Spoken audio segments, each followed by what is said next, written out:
My son, Carl, Nathalie's brother, was brutally murdered by his father.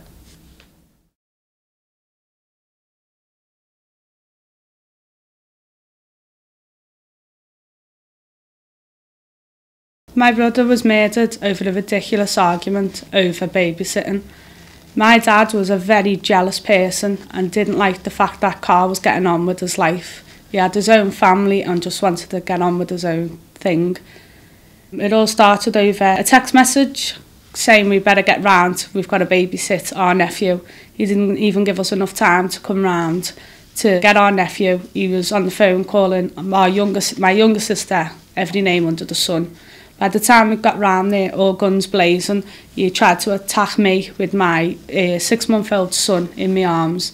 I'd had enough, I couldn't take any more. I'd gone home, was very upset and texted my brother. Told him what had happened, he was quite upset, but told me everything will work out and it'll be fine. Hours had passed and all I remember was a big rantan at my door. It was one of the neighbours coming to tell me that Carl had been in a fight. By the time I got myself ready and run down the street, it was all cordoned off and every emergency services was there. By the time I got there, I'd been told by a police officer that he'd been stabbed, that it wasn't just a fight, he'd been stabbed. He was in quite a bad way and he had to get rushed to hospital.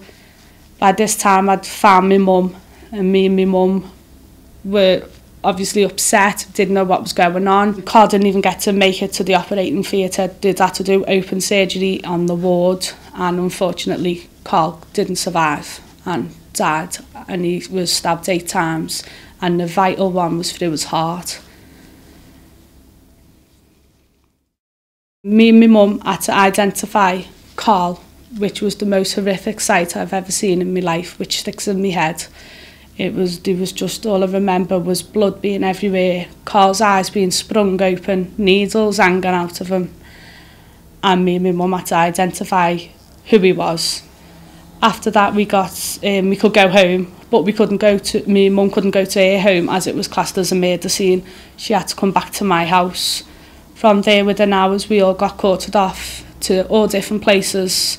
My mum to a police station, me to my own home, Rachel to Alderday Hospital, where we had to be interviewed for hours and hours, talking about the past, how he was as a father, how Carl was as a brother.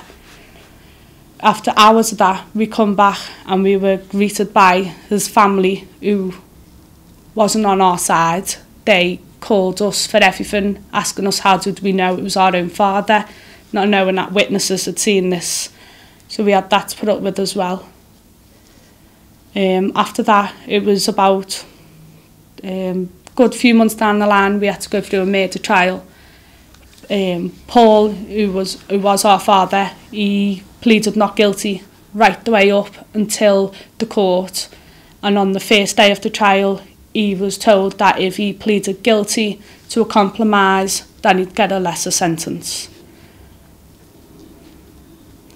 He pleaded guilty on the grounds that Carl was the aggressive one, even though Paul had come out with a knife intentionally to kill Carl.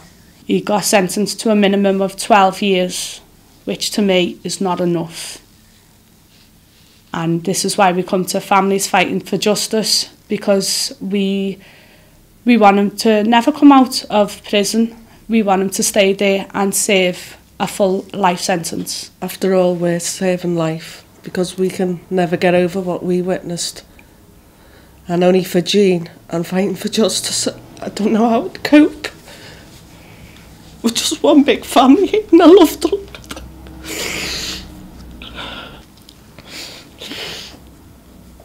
I wouldn't want anyone ever to go through what Families Fighting for Justice go through, because it's a living nightmare for each and every one of us. And we share the same feelings. If we got a problem, we come to Jean, because Jean's just like the big mother for all of us.